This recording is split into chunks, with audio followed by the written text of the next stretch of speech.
무릎을 탁 치게 만드는 여론조사의 속사정. 배추도사 배종찬이 들고 온 여론 택배. 네, YTN 라디오 황보선의 출발새 아침 2부 시작합니다. 자, 2부에서는요. 배추도사 배종찬 소장의 여론 택배로 시작하겠습니다. 자, 여론조사의 모든 것을 속속들이 다 알고 있는 이 남자. 무릎을 탁 치게 만드는 예리한 분석을 구수하게 전해주신 분입니다. 자, 배추도사 인사이트 K 배종찬 소장 나와 계십니다. 안녕하십니까? 안녕하십니까. 상태 좋은 배추도사 배종찬입니다. 예, 지금 상태 정말 좋아 보십니다. 네. 자, 소장님 오늘 저 대검찰청 국감 이제 윤석열 검찰총장 출석할 예정인데, 자 당연히 수사지휘권 발동 이후에 그 추미애 장관하고 유 총장의 갈등 다시 당연히 부각되고 있지 않습니까? 네. 추미애 장관이 검찰청법 8조에 따라서 라임 옵티머스 펀드 사건 그리고 윤석열 검찰총장 가족과 관련된 수사 등을 포함해서 이 수사 지휘권을 발동을 했습니다. 예, 5건에 의사했죠. 이제 과연 이 수사 지휘권 발동에 대한 여론은 어땠을까요? 네. 아주 팽팽하게 나왔습니다. 리얼미터가 오마이뉴스에 의뢰를 받아서 지난 20일 실시한 조사입니다. 전국 500명 유무선 자동답 조사이고요. 표본오차 95% 신뢰 수준 플러스 마이너스 4.4%포인트, 응답률 6.3%. 자세한 사항은 조사 기관의 홈페이지에서 확인 가능한데, 추미애 법무부 장관이 이 라임 자산운용 로비 의혹 사건과 윤석열 검찰총장의 가족 측근 의혹 사건에 대해서 이 장관 수사 지휘권을 발동한 것에 대해서 어떻게 생각하는지 물어봤는데요. 네. 잘한 일이다가 46.4%, 네. 잘못한 일이다가 46.4%였습니다. 그냥 거의 똑같네요, 이거. 예, 소수점 한 자리까지 똑같게 나타났습니다. 그만큼 팽팽한 지금 여론조사 결과입니다. 이걸 그러면 저렇게 볼 수도 있겠습니까? 어떤 정치적인 그 진영이라든지 이런 부분에서 판단을 했을 가능성이 높다. 네, 그렇게 볼 수밖에 없는데 오늘 바로 이제 D-Day입니다. 운명의 날. 윤석열 검찰총장이 국정감사에서 어떤 발언을 할지. 심지어 D-Day라고 지금 말씀하셨습니다. 네. 지금 국정감사 후반기에 뭐 최대 이슈다 이런 얘기가 나오는데 이 진영 간 대결 구도 성격이 뚜렷하게 부각되고 있습니다.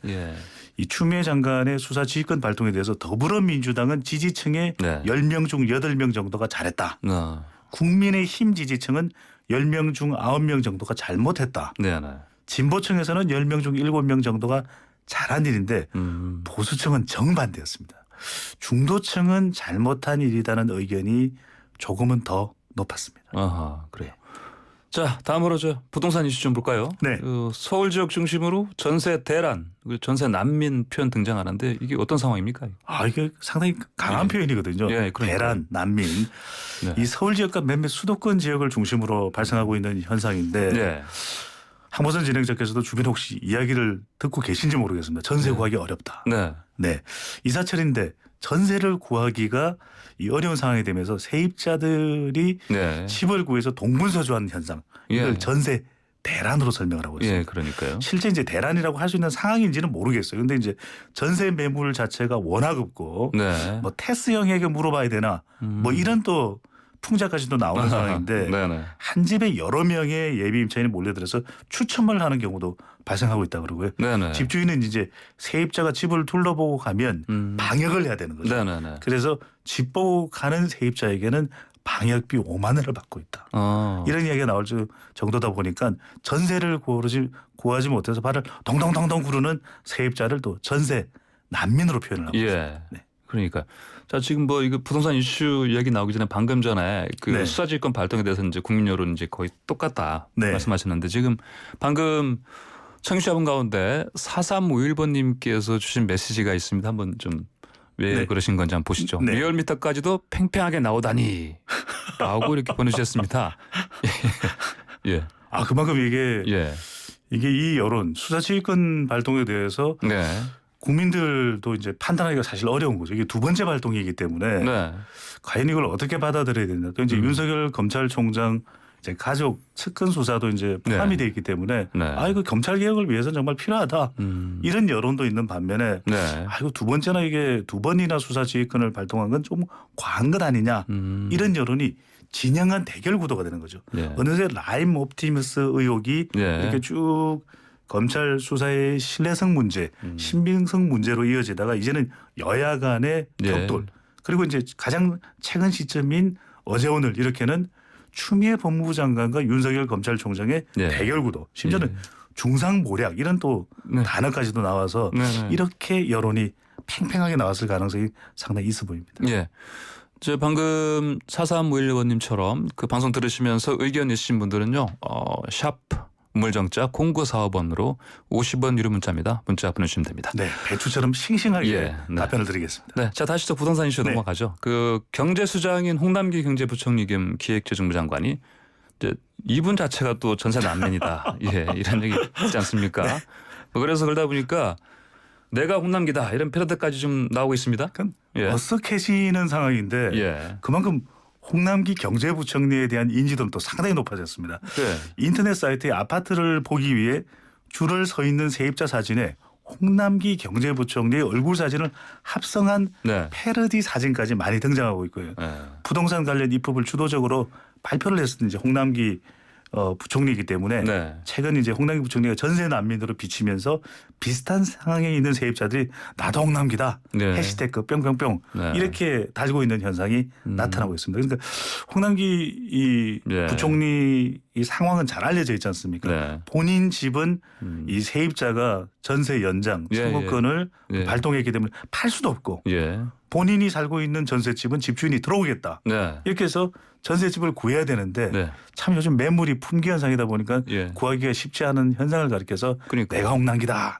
이런 얘기가 나오고 있습니다. 그러니까 홍남기 경제부총리가 그 살고 있는 그 마포 쪽에 그 아파트도 거의지만 뭐 순식간에 2, 3억 올랐다고 지금 얘기하던데. 전세가도 상당히 많이 오르고 이른바 영끌 30대가 주로 겨냥하고 있는 지역이 마용석이거든요. 마포, 용산, 성동 상당히 전세 월세까지 구하기도 힘들다는 이야기 나오고 있습니다. 자 그러면은 주택임대차 보호법 재개정해야 한다 이런 주장까지 나오지 않습니까? 재개정해야 된다는 의견이 더 높았습니다. 더 높아요? 네, YTN이 리얼미터에 의해서 지난 16일 실시한 조사이고 응답률은 5.3% 나머지 개요는 앞서 조사와 동일합니다. 이 세입자 권리를 강화한 임대차 보호법 시행 이후 전세 구하기와 주택 매매가 모두 어려워졌다고 하는 반면 이거 좀 시간이 걸리는 일 아니겠냐. 기존 임차인의 주거 안정 효과는 있다. 이런 주장이 나오는데 임대차 보호법 어떻게 해야 되겠는지 물어봤더니 재개정해야 한다가 48.1%, 현행대로 유지해야 된다가 38.3%로 재개정 여론이 압도적이지는 않습니다.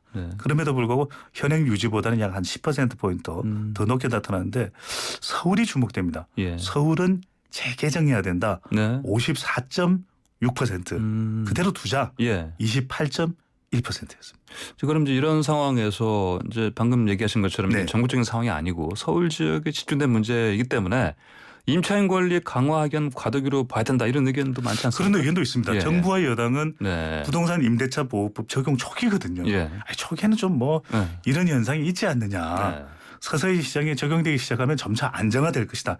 이런 설명을 하고 있는데 이 서울이 심상치가 않은 것이 내년에 또 보궐 시장 선거가 있거든요. 그러니까 부동산 이슈가 상당히 커질 가능성이 있다. 이렇게 되면서 서울 그러면 어떻게 해야 될까? 이 정부도 또 여당도 고민이 깊어지는 상황입니다. 방금 말씀하신 것처럼 내년 4월 이제 재보궐선거 있는데 특히 서울 같은 경우 서울시장 후보 좀 구체적으로 좀 거명되는 그런 사람이 있습니까? 서울은 지금 잘 거론이 안 되죠. 왜냐하면 이게 대통령 선거와도 워낙 관련이 높다 보니 또 부동산 이슈도 있지.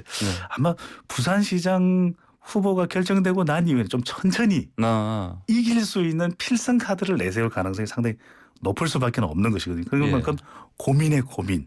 올해가 아니라 오히려 내년 초에 2월 달 정도에 결정될 가능성도 있지 않겠냐 이런 전망도 나옵니다. 그렇군요. 그럼 부산시장 선거 여론조사 결과도 나왔다고 하는데. 프라임 경제가 사이리서치 의뢰를 해서 16일, 17일 실시한 조사이고요.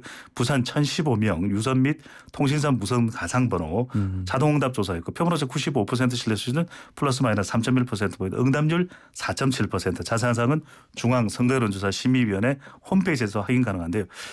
자, 항행크께서는 누가 부산시장으로 나올지 예상하고 계신지는 모르겠는데 조사 결과 다 알려드리겠습니다. 예. 국민의힘 부산시장 후보로 예. 누가 적합한지 물어봤습니다. 네. 서병수 의원 전 시장이었죠. 네, 네. 예. 17.3%. 박형준 전 의원 네. 16.6%. 예. 이현주 전 의원 15.7%. 아 그래요? 그러니까 접전입니다. 예. 압도적인 후보는 없고요. 더불어민주당 부산시장 후보로 누가 적합한지 물어봤더니 네. 김영춘 국회 사무총장이 예. 17.4%. 아 또 그래요? 박인영 좀 생소하실 거예요. 네네네. 부산시 의원이 네. 10.9%. 어허. 김혜영 전 최고위원이 9.9%. 그러니까 김영춘 국회 사무총장이 좀 앞서는 모습인데 예.